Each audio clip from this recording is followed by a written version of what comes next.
So, Giles, you're coming to Glasgow in June for BIGSPD. Very exciting. You're definitely going to be the person that's coming the furthest from New Zealand to Glasgow. So, thank you for that. What are you going to be talking about? Yes, unless you're coming from Antarctica, I will be coming further than anyone else. So I'm very mindful, as president of the International Society for the Study of Personality Disorders, how understanding that labeled personality disorder and how we go about diagnosis is sort of being looked at differently in different parts of the world. In a particularly interesting part of the world where it's being looked at in a provocative way is the UK. I had the pleasure of training with Oliver Dale, who's the president of BIGSPD. And I guess in our discussions, he thought this might be something that would be of interest to a UK audience, to hear about how personality disorder as a label and a grouping is thought about outside of the UK, and maybe to have a bit of a think about the pros and cons of the label. And so I've kind of entitled my talk, Is the Label Too Taxing? Because fundamentally this will be a talk about taxonomy. And taxonomy is the study of classification.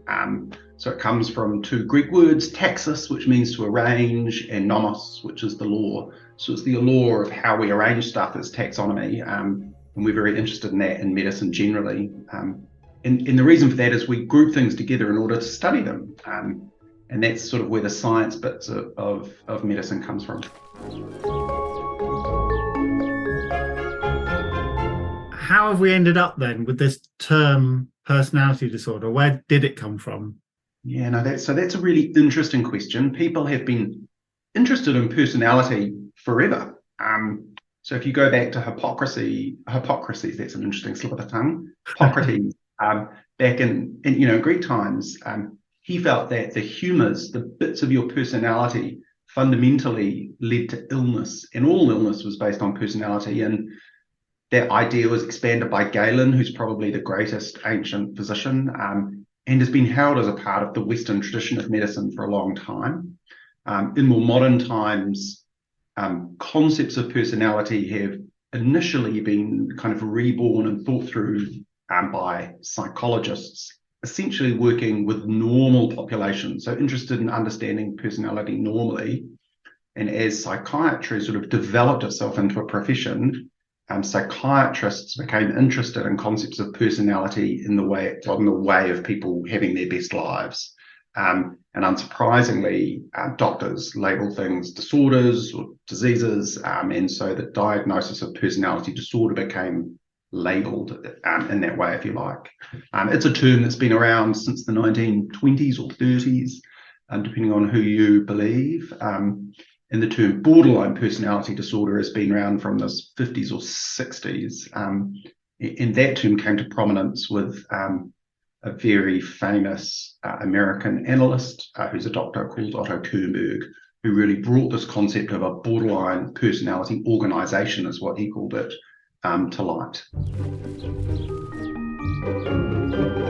And you spoke at the beginning about the kind of difference around the world. Is personality disorder something that's kind of accepted and used internationally?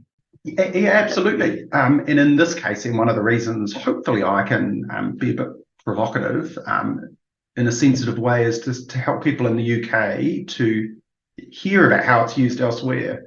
So, in fact, in ISSPD, for example, part of our mission is to promote an understanding of personality disorder, particularly in the US, where personality disorder is relatively underrepresented or ignored within lots of psychology and psychiatry programs. And so we have almost the complete reverse of what we see in the UK, where we're trying to promote the term. And the reason for that is to help develop an understanding of its rationale, its history, how to make the diagnosis, and what the value of that diagnosis might be. Where I come from, down in Australasia, there's some very prominent work that is done looking at personality disorder in terms of treatment and the sorts of treatments which public mental health systems can deliver. That work requires a label, in this case personality disorder, to make it happen.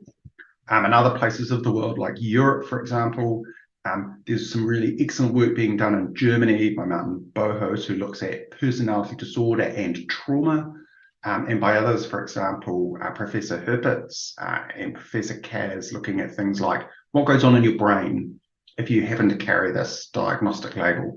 So in other parts of the world, the label is either being promoted or is accepted and is used for both treatment and doing more science. But certainly that doesn't seem to be the case in the UK from what I hear from the college. I'm a member of the Royal College of Psychiatrists, my colleagues in the UK, where I trained, and obviously conversations with people like Ollie. There is a strong anti-psychiatry movement, and part of that movement is about anti-diagnosis, for want of a better way of putting it. What's really clear, and I'm really interested in taxonomy, is that the way we understand and do diagnosis in psychiatry clinically, day to day, and this is part of my day job, half the time I'm a jobbing psychiatrist, isn't great. There was a very famous comment by a chap called Akasal who said, in psychiatry, we don't carve nature at the joints. And that is right. To make a really good diagnosis, what we want is a clear division between one group or category of problems and another that's classifying according to a law. And we are not good at doing that. We're getting better. And so there are some classification systems that recognize this complexity and build that in. Those are still a little while away from being applied clinically. And so the anti-diagnosis movement have a point. And they're not without valid concerns. So borderline personality disorder, which is the kind of commonest personality disorder we see in public secondary mental health services outside of forensics, has something like 156 different ways of making the diagnosis. So immediately you could argue, well, how can that be a thing that you're classifying together?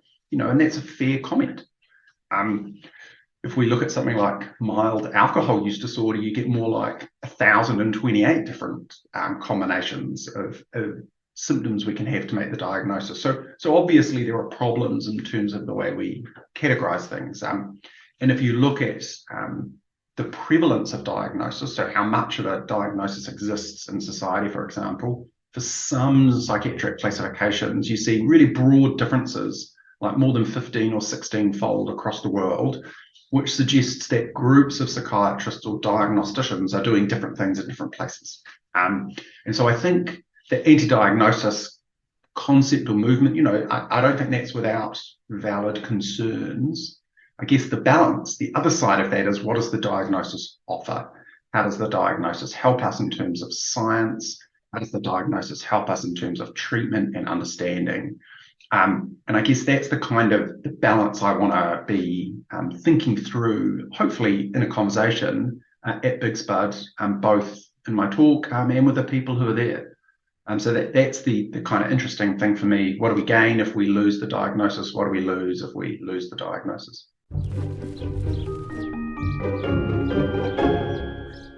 Is the term hated as much anywhere else in the world as it is in the UK? I guess there are two studies that make really clear that personality disorder the patients, psychiatrists and clinicians don't like, one of which I did, and one of which was done back in 1986, a long time before me.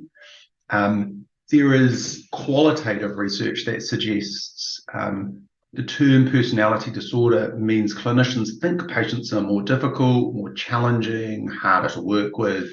And so I wouldn't describe a personality disorder as a disorder that people don't like to have on their caseloads or be working with.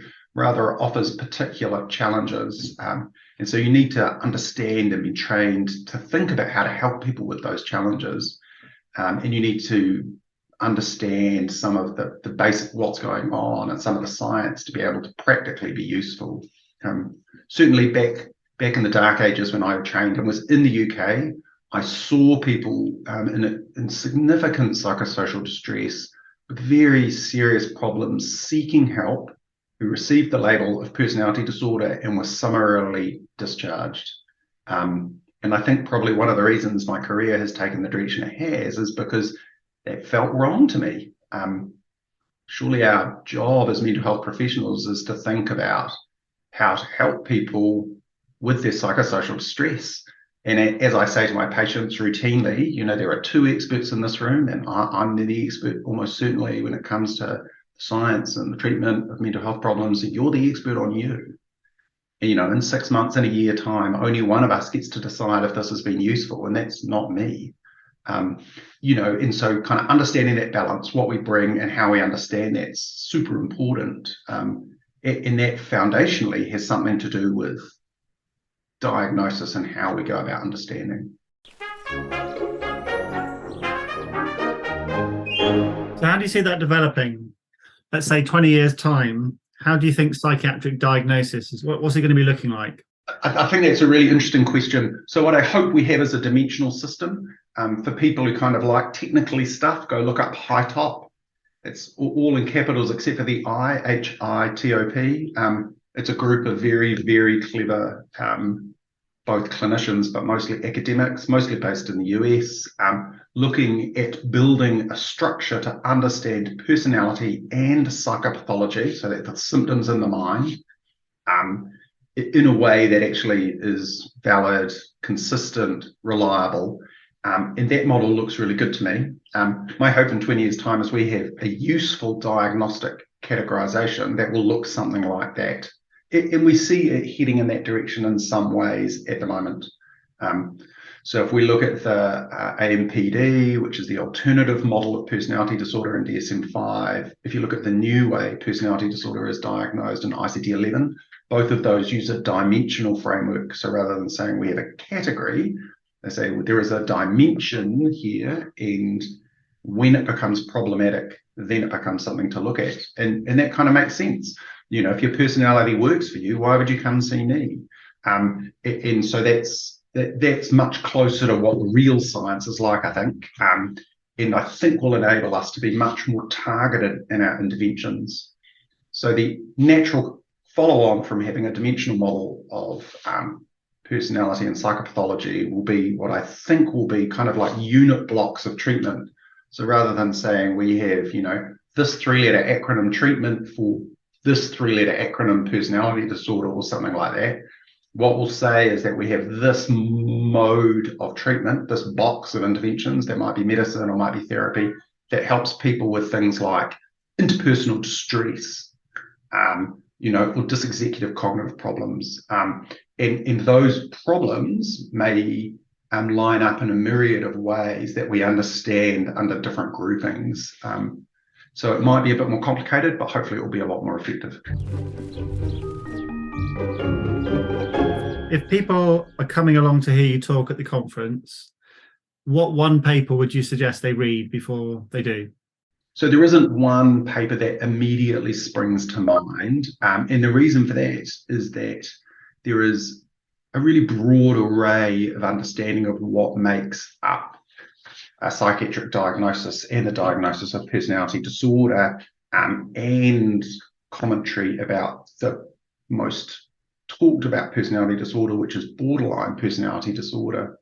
For those who like the technically taxonomy bits, there's a great paper by Markov, published in 2001 in the Annual Review of Psychology, which gives you a really detailed description of HITOP. And I think that's probably as close as we are to what is real when it comes to personality disorder. If you're interested in a more theory of mind and analytic view, go back to Otto Kernberg's paper, I think published in 1964, or could be 1969, that's called The Borderline Personality Organization. So that is a long analytic paper exploring the concept of having a personality that sits on the border of neurosis and psychosis. And if you want to see how having a label helps make science change, read them both and compare and contrast. Thank you. It sounds like you need to do the talk and then write a paper that will bring this together in some way. Yeah, I think that might be interesting. So a group of us in ISSPD actually published a paper called ISSPD Past, Present and Future and that's in the Journal of Personality Disorders. I think it reached print last year. And although what that does is chronologies our international organizations' kind of growth and development, I mean, obviously that is extremely closely intertwined with some of the core issues in relation to personality over time. And so that would give you, I guess, a kind of a feel about how this is looked at internationally, at least from our organisation's perspective. So you're talking at 9 o'clock on the Wednesday morning of the conference, after the conference dinner on the Tuesday night. Presumably you won't be jet lagged at 9 o'clock on a Wednesday morning in Glasgow. No, and I'll have to behave at the conference dinner, clearly. Exactly. Well, we're really looking forward to it, Giles. Thanks so much for sharing with us. And I hope it goes well. Thank you very much, Andre. I really appreciate the time.